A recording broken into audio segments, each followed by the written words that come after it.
Praise the Lord. प्रभु यीशु मसीह के मधुर नाम से आप सभी श्रोतागण को प्यार भरा नमस्कार। आज हमारा टॉपिक है आलस्य के बारे में।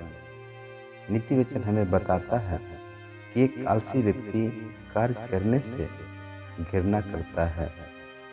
जब आप नीति वचन 13 अध्याय का 4 वचन को आप देखते हैं तो वचन बताती है, आलसी का प्राण लालसा तो करता है परंतु उसको कुछ नहीं मिलता। मेरे प्रियो, इसी पर आधारित मैं आप लोगों के बीच में एक कहानी सुनाना चाहता हूँ। कृपया इस कहानी को ध्यान से सुने ताकि इस कहानी के माध्यम से आप लोग को मालूम हो सके कि हमें कभी भी आलस्य नहीं करना चाहिए। एक बार की बात है कि एक आश्रम में एक शिष्य अपने गुरु का बहुत आदर और सम्मान करता था, परंतु पढ़ने और काम करने में बहुत आलसी था। हालांकि वह कार्य करता जरूर था परंतु दीर्घसूत्री था।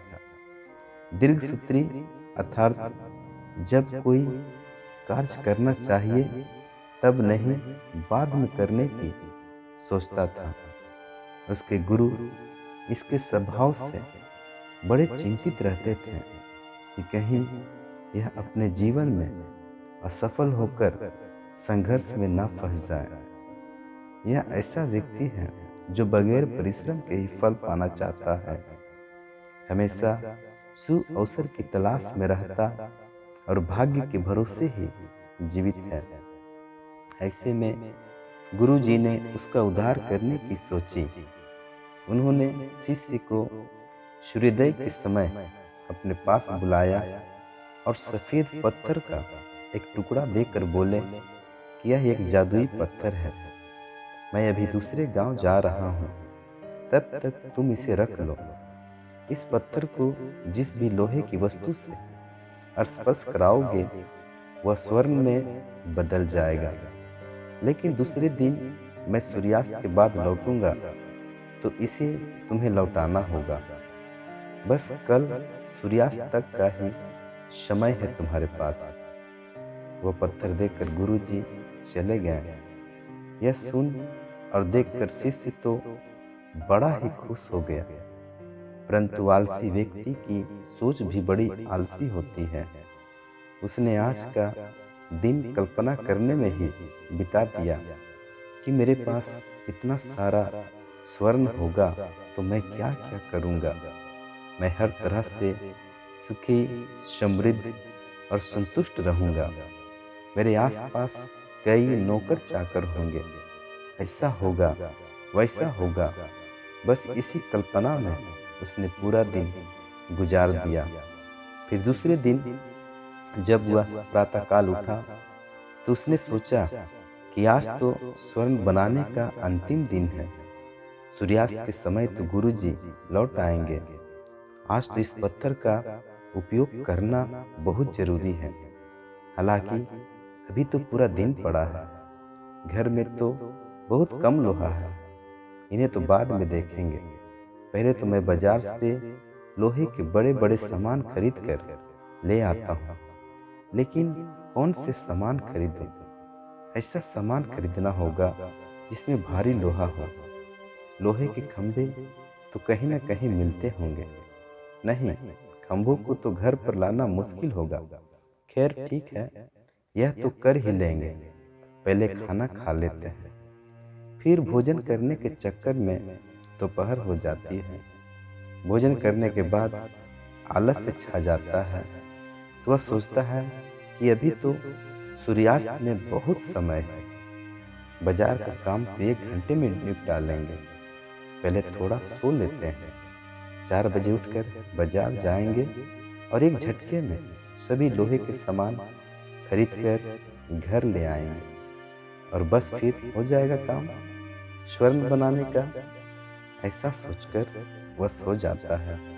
आलसी व्यक्ति को कुछ ज्यादा ही गहरी नींद आती है। वह नींद की गहराइयों में खो गया और जब नींद खुली तो देखा कि बस अब तो सूर्यास्त होने ही वाला है।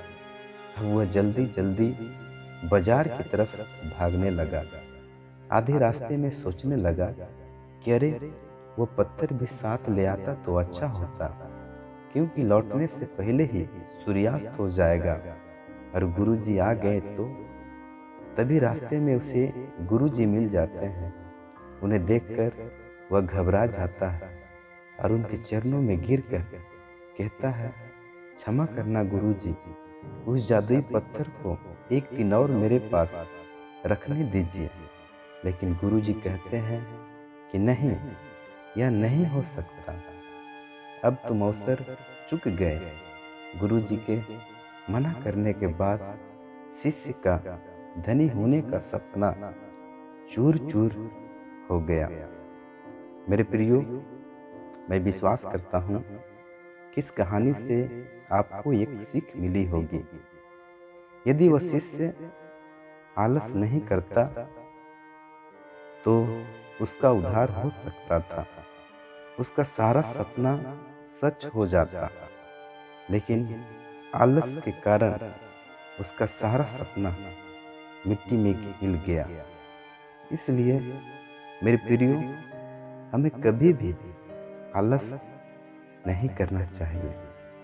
आलस मनुष्य का बहुत बड़ा शत्रु होता है, जो हर एक कामयाबी से मनुष्यों को वंचित कर देता है। इसलिए हमें एक चींटी से भी हमें सीखना चाहिए।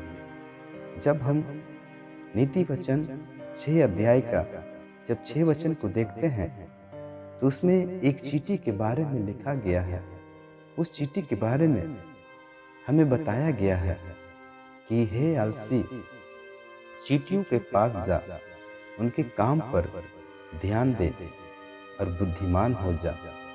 इसलिए हमें उस चींटी के समान बनना है, जो जरूर एक छोटा सा जीव है, जो अपनों से 20 गुना वजन को भी वो ढोता है।